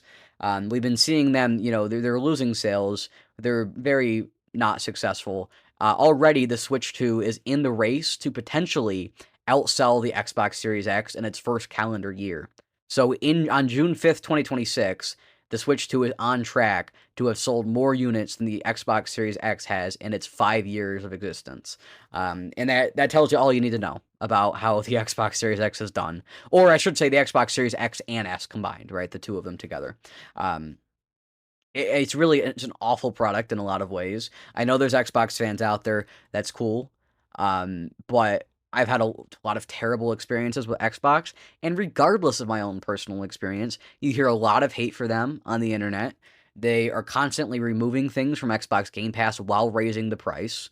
You've got issues of them spending billions and billions of dollars acquiring tons of companies and then shutting a bunch of them down, doing layoffs every couple of months, specifically in the video game division. You've got just problem after problem over at Microsoft. You've got like stores shutting down. You've got all these different things. Yeah, it's just one thing after another. And then to also say that they have officially moved their last exclusive off of Xbox. Their last game that was exclusive, which is Halo, that was the last thing they had exclusive on the Xbox, is now coming to PS5. The Halo Combat Evolved remake is coming to PS5. So that is it. Xbox is dead. They are dead in the water. Now, I think they might put out another console. I think there's a good chance they do. Now, there's also a good chance they don't put out another console. But if they do put out another console in a couple of years, I think it's going to do very poorly. And in a few years, it'll be pulled from the shelves. I don't think Xbox is going to survive more than a couple more years as a console manufacturer. No, I think the brand will still exist. I think Game Pass will still exist. I think it'll still exist as an app on PC and that kind of stuff. And who knows? Maybe they try to do streaming on the Steam machine or something, like that would be, we'll see. But you know what I mean? Like they might continue the brand. They might continue to license hardware like the ROG Xbox Ally, like the Oculus, the Xbox edition of the Quest 3. They might continue to do things like that. But I think as far as Xbox making hardware, I think they're about done. So we'll see what happens. They might even sell off some IP. I don't know. It seems possible. Yeah, honestly, this is, I think, what's going to be the nail in the coffin for Xbox. I think this pretty much seals the deal on their fate. And I've talked enough about Xbox. I don't need to, like, get into the more specifics of it. I think that's enough to say. I think pretty much all of you guys know my opinions, for the most part, about Xbox at this point. I'm quite vocal. So I think that's all we need to say about that. The Steam machine, again, it makes no difference to me. I'm not going to buy the thing. I think it's neat, right? It's a cool looking thing. I'm very curious to hear about it. I'll be definitely watching footage and stuff. I'll be hearing about people talking about it. It'll be cool, right? It'll be a cool thing. However, it could potentially be a little bit destructive, and the fact that it doesn't have physical discs, that concerns me. And then also, it won't really introduce new competition because Steam is already a competitor, even if they don't make consoles, right? And it could potentially kill competition in the form of Xbox. So there's some bad things about it, but at the same time, it's a neat thing. So I'm not mad about it or anything, but I'm also not like specifically interested. I mean, if the thing comes out and it's cheaper than 400, then I might consider it just out of novelty, because that would be crazy for something that cheap. But I imagine it's going to be about 400. That's what most of the speculation has said. All right, so now I guess we need to get to the other elephant in the room that I mentioned, and that is the Game Awards. These nominations for all the different categories just came out like literally yesterday. And so we're going to be talking about every category for the Game Awards. I'm going to talk about every single one, including the ones that I don't care at all about, and I'll just say that I don't care. So yeah, there's a couple that I'll mention, and then I'll just kind of skip over, and there's a couple that I'll talk about pretty extensively. So I'm going to save the main Game of the Year category for very last. So we'll talk about each of the things in the order that they're listed on the site, except for Game of the Year, which is going to be on the last one. And these are all the nominations. For most of these categories, they have about 5 games nominated. And I'm going to talk about which ones I think will win, which ones I hope will win if I have a preference. And I might talk a little bit about other things. All right, so the first category we're going to be looking at here is Best Game Direction. Now, the description here is that it is awarded for outstanding creative vision and innovation in game direction and design. The nominees for this category are Clear Obscure Expedition 33. That is by Sandfall Interactive. That was kind of one of the big like RPGs this year. It was a big indie game. A lot of people talked about it. A lot of people loved the game. Personally, I'm very excited to play it, hopefully next year. It seems like a really cool thing. So I'm definitely, that's one of the things I'm rooting for this entire show, is for Clair Obscur to win some things, because it seems like a cool game. Death Stranding 2 on the beach. This is by Kojima. Kojima, he is like Jeff Keighley's best friend. He's also the critics' best friend, right? The critics like to vote for his stuff, and that is where a lot of these awards are determined, are by votes from critics. So Death Stranding 2 definitely has potential to win a lot of categories here at the show. Ghost of Yotei, obviously a lot of people liked Yotei. This is by Sucker Punch. I think Yotei also has good potential to sweep a lot of things at the show. We have Hades 2 from Supergiant. Now, Hades 2, I've heard, like, on one hand, I've heard quite a few people talking about it. On the other hand, I've heard not nearly as much as I expected to hear about it. I still think Hades 2 has potential to win a lot of stuff as an indie game. And then Split Fiction from Hazelight Studios, also published by EA. Also, Joseph Fares, right? He's the director behind this stuff. He's the same guy who directed It Takes Two, Brothers: A Tale of Two Sons, which was a game I played and thoroughly enjoyed, and some other stuff too, but those are kind of his most popular things. So Split Fiction, for those who don't know, it's a 3D platformer. There's like two characters. One of them's about space stuff. One of them's about fantasy stuff. And the idea is you'll play like a space level and a fantasy level, and some things kind of blend together, and that's kind of neat. So as far as this category, my personal prediction is that they'll probably give best game direction to Split Fiction. Is my guess, because Split Fiction is not nominated for a ton of other categories. Um, so I could see Split Fiction getting this. I could also see Death Stranding 2 getting this, because it's Kojima. Kojima is obviously a very well-known director. I think to give him an award for direction could potentially happen. I even think Clair Obscur is possible, right? For a brand new indie game on the spotlight to be able to direct games in such a way that they can get something so popular, I think that's impressive. Even Ghost of Yotei, right? Like these are good nominees here, because Ghost of Yotei, right? Like they had to like incorporate, all these elements of Japanese culture to make this game. Now, I don't think Hades 2 is a real contender here. I'm going to say Ghost of Yotei is not a real contender here either. I think it's probably going to come down to either Split Fiction or Death Stranding 2. I'm going to say my prediction is Split Fiction for this category. As far as what I'd like to win, I'd like to see either Clair Obscur or maybe Yotei win this one. That would be cool. All right, next category, Best Narrative. Now, this is a very similar nominee list. We have Clair Obscur again, we have Death Stranding 2, we have Ghost of Yotei, we have Kingdom Come Deliverance 2. Now, this is an RTS. I'm not super familiar with Kingdom Come Deliverance. It was nominated for a few different things. I don't imagine it's going to win a ton, to be honest. I don't know much about it, though, if I'm being totally honest. And then Silent Hill F, which is like a remake of the Silent Hill. As far as best narrative, I'm going to say this again could potentially go to Death Stranding 2, but I think it's also very possible for this to go to Clair Obscur. I guess Silent Hill, maybe, because I haven't seen it nominated for a ton else, so Silent Hill is possible. My pick here, myself, would probably be Ghost of Yotei. That seems like a game I would like if I do get around to playing it at some point. So I'm going to go with probably Ghost of Yotei as my personal pick, or maybe Clair Obscur. Personally, though, I think it's likely that Death Stranding 2 gets this one. I could see Clair Obscur as well, though. Best Art Direction, we have not the right games in this category, because we have Clair Obscur, which definitely makes sense. Death Stranding 2, which does not make sense to me. It's a realistic-looking game. Ghost of Yotei also doesn't really make a ton of sense to me. Hades 2 does make sense. Hollow Knight Silksong does make sense. So, like, I think that art direction, it doesn't necessarily have to be limited to animated games, but I think the idea of having, like, super realistic-looking games in art direction doesn't make a ton of sense to me. I would personally like anything but Death Stranding 2 to win. I'm going to go probably with Silksong here. I think Silksong has a neat art direction. I could also see it going to Clair Obscur, though. It's a very pretty looking game. I think as far as what it will go to, I think most likely they'll give it to Hades.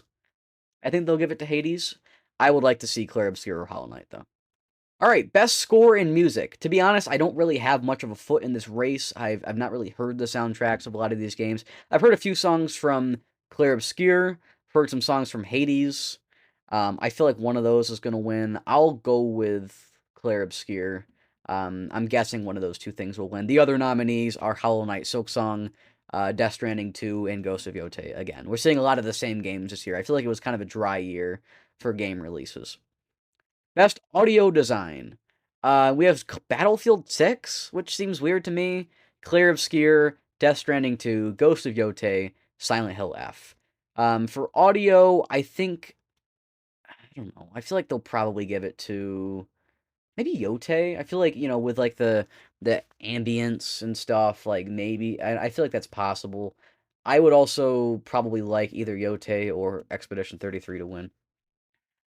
Best performance. This is one of the ones I have no foot in this race. I don't know these people. And we've got Ben Starr from Claire Obscure, Charlie Cox from Claire Obscure, Erika Ishii from Ghost of Yotei, Jennifer English from Claire Obscure, Konatsu Kato from Silent Hill, and Troy Baker from Indiana Jones and the Great Circle. That's the first appearance of Indiana Jones here. I really don't have anything to say about this one, so I'm just gonna skip that as far as my predictions. All right, innovation and accessibility. We had Assassin's Creed Shadows, which is a game that I kind of expected to see nominated for more categories. Atomfall, which is actually I'm not familiar with it. I had to actually like look it up. So this is another one. I don't have much of a foot in this race as far as innovation and accessibility. Doom: The Dark Ages is another thing that I expected to see nominated for more stuff. EA Sports FC 26 and South of Midnight is another thing that I had heard of. I wasn't completely familiar with. I don't know what could win this because again, I'm not really somebody that really deals with any of these accessibility features, so I couldn't really tell you. I feel like they might give it to something like South of Midnight. Personally, I'm gonna go with Doom: The Dark Ages because I want it to win something. So that's what I'm gonna go with. I don't know. I'm not really too concerned. All right, consume me. All right, I guess I should say what the category is. Games for impact. Thought-provoking game with a pro-social meaning or message. Again, I don't have really much of a foot in this race. We have Consume Me, Despelote. Despelote? Is that how you say that? I'm not really sure. I've actually not heard of that game. Lost Records, Bloom and Rage, South of Midnight again, and then Wanderstop. I've not played any of these games, and I'm not even familiar with Despelote, whatever that is. So I have no idea what could win here. I'm gonna go with South of Midnight. It's the only one that I've really heard like a lot of people talking about. I guess actually Wanderstop I've heard quite a bit of as well. So that's definitely possible. I don't have much of a foot in that race either. Best ongoing, we've got Final Fantasy 14, that's always in there. Fork Knife's always in there. Helldivers 2 was in there last year, I think. Marvel Rivals and No Man's Sky. No Man's Sky, I think, did get some big updates this year. I think they're probably going to give this to Marvel Rivals, though. I know Marvel Rivals has been kind of a big game this year. Personally, I would kind of like something like Final Fantasy to win. It's kind of the only game that is even remotely traditional. I'm not interested in a lot of these games. I guess No Man's Sky is kind of an interesting kind of thing, so I'll go with Final Fantasy 14, though. I think Marvel Rivals will win.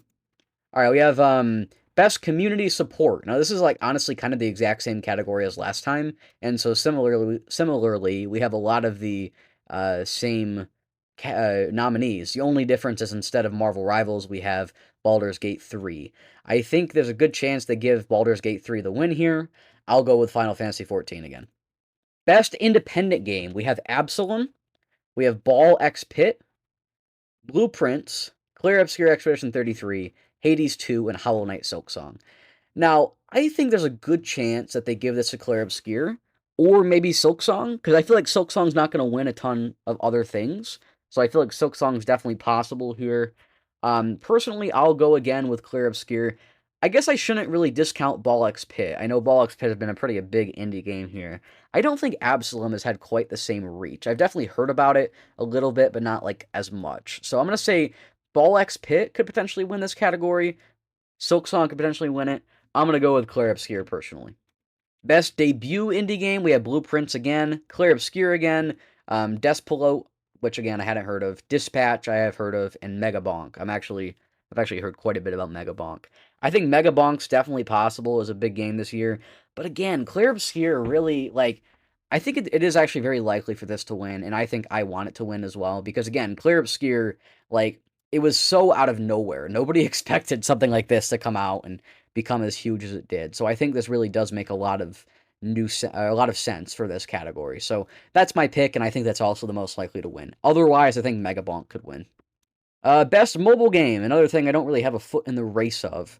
We have Destiny Rising, Persona 5 The Phantom X, Sonic Rumble, which I didn't even know existed, to be honest.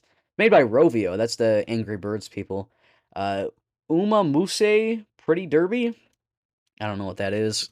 And Wuthering Waves. Now, Wuthering Waves is, I think it's another one of those Chinese games like Genshin Impact or Honkai Star Rail. I feel like that's probably what's going to win here.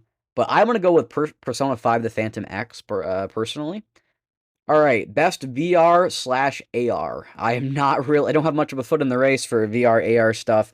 We have the Alien game, Alien Rogue Incursion, Arcane Age, which I'm not familiar with, Ghost Town, which I'm not familiar with, Deadpool VR, and The Midnight Walk. So yeah, I'm not familiar with like two of these games here. I think Deadpool's probably gonna win, and I think that I'd like Deadpool to win because I don't know, it just seemed kind of crazy and zany and over the top from the little bit I saw of it. Best action game. For the best game in action genre focused primarily on combat. Here we have Battlefield 6, Doom the Dark Ages, Hades 2, and then we have the big battle here between Ninja Gaiden 4 and Shinobi Art of Vengeance. I find it weird that Ninja Gaiden Ragebound wasn't in here as well. But I guess I just didn't want to put two Ninja Gaiden games in here, and Ninja Gaiden 4 was a little bit more popular this year. Um, I'm going to say I would like probably Shinobi to win, because that game seems really interesting to me, and I'm glad that it's getting nominated for something. And I think there's a good chance they give it to Shinobi as well. It was a decently large thing this year, and I don't think Shinobi's winning anything else. I also wouldn't mind if Doom won. I think most likely here is probably Ninja Gaiden 4, though. All right, best action adventure, also known as second place for game of the year. um, Unfortunately, we do not have things like Bonanza in here. We have Death Stranding 2, Ghost of Yotei, Hollow Knight Silksong, Indiana Jones and the Great Circle, and Split Fiction. I'm going to say Split Fiction is definitely not going to win here.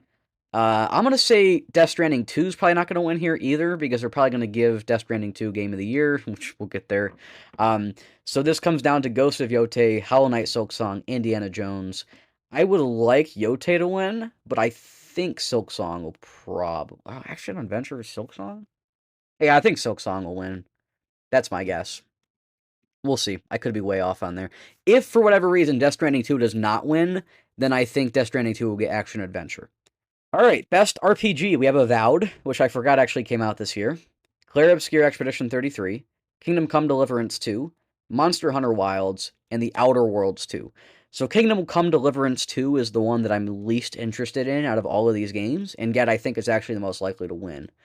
As far as the one I'd like to win, again, I'm going to go with Clair Obscur. I think, it kind of has to win Best RPG if it's going to be the only RPG present in a lot of these other categories. But I think they'll want to give it to something different. So I'm going to go, they'll probably say like Monster Hunter Wilds is my guess. Or they'll give it to Kingdom Come Deliverance. Best fighting game, we have 2XKO, which I don't know what that is. Capcom Fighting Collection 2, kind of a weird thing to put in here, I think. Fatal Fury City of the Wolves, Mortal Kombat Legacy Collection, and then Virtua Fighter 5 Revo. You can tell that there was clearly quite a shortage of fighting games this year, because yeah, Capcom Collection and Mortal Kombat Collection I think are basically disqualified. I don't imagine either of those could win.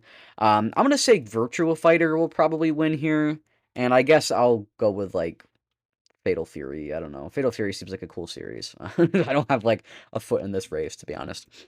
Okay, best family game, also known as the Nintendo category. So we have Donkey Kong Bonanza, of course, the game that everybody plays with their family, because there's totally a multiplayer mode in that game. No, I mean, this is completely ridiculous. Why the heck is Donkey Kong Bonanza in the family game category? Well, I know why. It's because, it's a Nintendo game, so it's automatically in there. Even if, like, literally, you could not play this game with your family, like, it doesn't work. Lego Party we have in here too, which actually seems like a really cool game. It's a very kiddie game, but it seems actually pretty neat.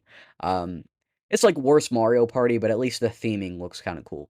Lego Voyagers, which actually like it was a really cool looking thing. It's almost another one of those like cooperative two-player things, kind of like Split Fiction. and that actually seems really cool. It's the kind of thing that I kind of want to play one day. I just don't really have anybody to play it with.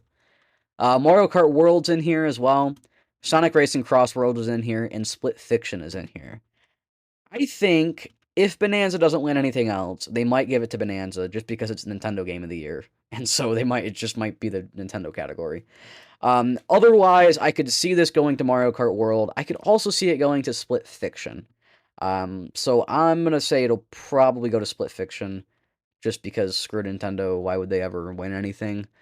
My personal pick here, I guess, is Bonanza because I want at least some representation for Bonanza in the winners. But I think what makes the most sense is probably Mario Kart World because it is like legitimately a family. Like you can actually play that game with your family. Like that actually makes sense.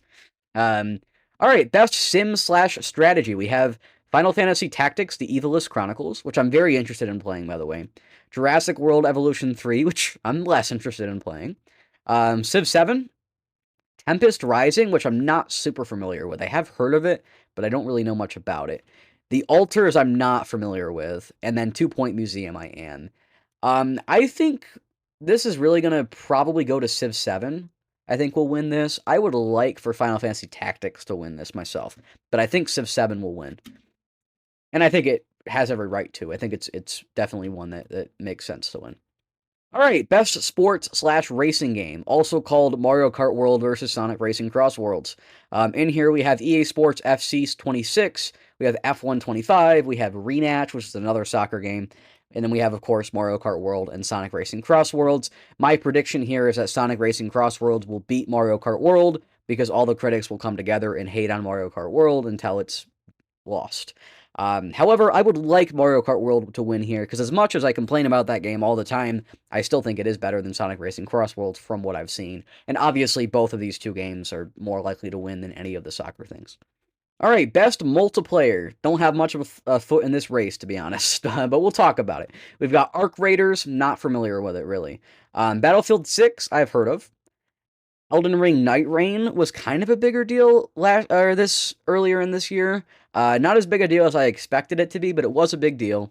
Peak was a big deal like recently. I'm kind of yelling. I just realized I'm kind of yelling. I need to stop yelling. And then Split Fiction. I think there's a good chance Split Fiction wins this. I think there's also a good chance Peak wins this. I know Peak, like, a lot of people have talked about this. I would say, like, any other year, Night Rain could definitely win this. But Split Fiction's quite a popular multiplayer game. I think Peak has also been very popular lately. It's kind of one of the more popular indie games from this year. So I'm gonna say, honestly, I think Peak will win. I think Peak will win. And as far as what I'd like to win, I'm gonna go with Split Fiction on this one. I like platformers. All right, best adaptation. We have a Minecraft movie. We have Devil May Cry. It's a Netflix show, I believe. Splinter Cell Death Watch, The Last of Us Season 2, and Until Dawn. I believe Last of Us won last year, right? So I feel like I think like probably we'll give it to the Minecraft movie. And I guess I'd also like it to go to the Minecraft movie. I haven't even watched the Minecraft movie, to be honest, but it seems like the most obvious pick. And I'm not really familiar with anything else here, except I've heard about The Last of Us and seen some clips and stuff, and it seems like a decent show. I don't know. I'm gonna give it to Minecraft movie here, though. All right, most anticipated game, GTA 6. Next, no, I mean honestly, I think Metroid Prime 4 should have been in here again because that game has not come out yet. Um, but, you know, we have 007 First Light, we have GTA 6, we have Wolverine, which I honestly forgot that game was still potentially going to be coming out, Resident Evil Requiem, and The Witcher 4. Now, to be honest, all of these except for GTA 6 interest me at least a little bit. Wolverine seems cool. Resident Evil Requiem, not so much, but kind of. 007 again, not so much. And then The Witcher 4 seems kind of interesting. I'm going to personally go with Wolverine here as my pick, but obviously GTA 6 is going to win, like, of course. Like, it doesn't have to actually be good or anything, it's going to win just by default. Content Creator of the Year, we've got Kydrol, I don't know who that is. Kai Sanat, I've heard of. Moist Critical, hasn't he been around for like 47 years or something? Sakura Miko? Is this an AI thing? I think this is an AI thing. And then the Burnt Peanut. Honestly, don't have a foot in this race. The only two I'm really at all familiar with Kai Cenat and Moist Critical.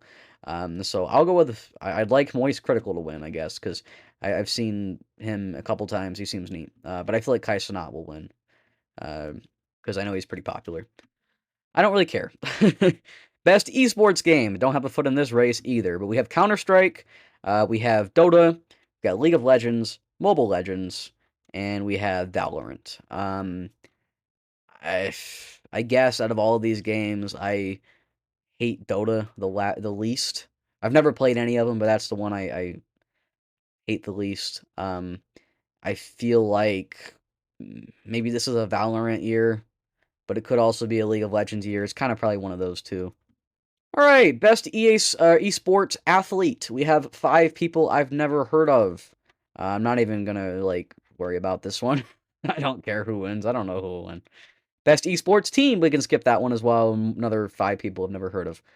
Okay, now for the main event, we have Game of the Year, recognizing a game that delivers the absolute best experience across all creative and technical fields. So this, of course, is the ultimate category. This is first place. The great news about the Game of the Year category is no matter who wins, every nomination from the Game Awards, they all get music played from the Game Awards orchestra, which is great. I always love that performance. So I'm definitely excited about that, particularly because one of the nominations is Donkey Kong Bonanza. Let's go! Bonanza, it escaped just the family category, and it's made its way up into the Game of the Year category as well. We also have, of course, Clair Obscur in here. We have Death Stranding 2 in here. We have Hades 2 in here. We have Hollow Knight Silksong. And we have Kingdom Come Deliverance 2, which kind of came out of nowhere. I honestly expected Doom the Dark Ages, Ghost of Yotei, or Assassin's Creed Shadows to be in here over Kingdom Come Deliverance. I think I was most anticipating Yotei because it's a little bit more recent. But either of those other two would have made more sense as well. I think Kingdom Come Deliverance 2 is obviously the least likely to win out of all of these games. I think, honestly, Hades 2 is probably the next least likely to win. I think Silksong is also not that likely to win. I would have told you last year before the thing came out, if it was going to come out this year, it would have won. Because obviously this game has been crazily anticipated for so long. But I don't think it really got the buzz that we all expected it to when it first came out. So I'm going to say this one's probably not going to win. I know there was some controversy around it. So really that brings us down to Donkey Kong Bonanza, Death Stranding 2, Clair Obscur Expedition 33. I think they're probably going to give it here to Death Stranding 2 because of Kojima, but it is of course true that the fan vote does have a significant role here in the choice. So I think Clair Obscur is possible. And honestly, I think Bonanza is possible. Maybe I'm just being overly hopeful, but I do think Bonanza is possible. Last year, Astrobot won, and I never expected Astrobot to win. And that's kind of given me new hope that something like a 3D platformer could potentially win Game of the Year. And Bonanza is definitely a great 3D platformer. It could very well be the one to do it, like Astrobot did last year. I'm not entirely sure if Astrobot winning last year makes Bonanza more or less likely to win this year. Because to be honest, I could see it either way. Potentially, people are a little exhausted with 3D platformers and they're glad there's something else more story based. And potentially, people care more about 3D platformers because Astrobot won, and that opens the door to Bonanza. So I don't know. I could see either thing happening. Obviously, I would love for Bonanza to win. That is what I'll be rooting for. 100%. That's what I'm excited about. I really hope Bonanza wins. Even if it doesn't, I hope it at least wins like Family Game or something. I'm kind of sad that it's not in more categories because I'm worried it's not going to win Game of the Year and then it's not going to get the credit it deserves because it is a fantastic game, one of the best ever made. It's incredible. Death Stranding 2, really just do not care about at all, to be honest. Hades, I guess I care about just a little bit. Like, I'm not super big on it. Hollow Knight Silksong is definitely a game I'll play at some point, so I guess I care about it somewhat. Kingdom Come Deliverance, couldn't care less. And Clair Obscur, I do care about. So, I will be happy if Clair Obscur wins. It'll be the first indie game, kind of, technically, sort of, to win, and that'll be cool. I'll obviously be over the moon, jumping up and down with joy if Bonanza wins. And I'll be like, yeah, that makes sense if Death Stranding 2 wins, because that definitely seems like the thing that's going to win. I don't even think that's really that good, but it's definitely the thing that's going to win. So, yes, Death Stranding 2 will absolutely sweep. It'll definitely win, but if it doesn't win for any reason, And then Bonanza, I think, is possible. Clair Obscure is possible. And my hope is for Bonanza, of course. I definitely want Bonanza to win this. So, that is the Game Awards show. I believe that is taking place on what? The 11th? Obviously, I'm hoping for a lot of cool announcements. Unfortunately, Nintendo's not at the Game Awards, ever, so I'm not expecting anything big from them, and that's kind of really what I care about most, obviously. But it's not to say I don't care about other companies and their news. I definitely still do care about those, at least somewhat, so I'll be happy to hear about any other announcements as well, but, the game, admittedly, Nintendo is what I care most about, so, hopefully Nintendo, hopefully we hear at least about stuff coming to the Switch 2, even if it's not Nintendo stuff. So that's cool. So yeah, that's happening on December 11th. That is a Thursday. That's a few weeks from now. I will, of course, be live streaming my reaction to the Game Awards, so stay tuned for that. Yeah, that's the plan. That's what we're gonna do. So thanks again, everybody, for watching this show. I think we're gonna wrap up here. You can once again email the show with any comments, questions, any crazy, hot takes you have, anything you think I have that's a hot take, like whatever you want to do, anything you want to send in, I'm more than happy to hear it because, I'd love to read out some listener mail. You can send me your Game Awards predictions and your Game Awards wishes, and maybe some of you guys out there support Bonanza with me. We are a Nintendo podcast after all, so hopefully, hopefully some of you guys are here for Bonanza. I'm definitely really, really hoping Bonanza wins. That would be incredible. I would be overjoyed. So that's the hope, right? I hope that happens. And I think that's going to be it for me. So thanks again, everybody, for tuning in. I will see you all next week on, like the 25th, I think is next week. And hopefully by then, I'll have played some more stuff. I'll hopefully have, I don't know, gotten Yakuza, some things like that. And that'll be great. Thanks again. See you all next time. Yeah, goodbye.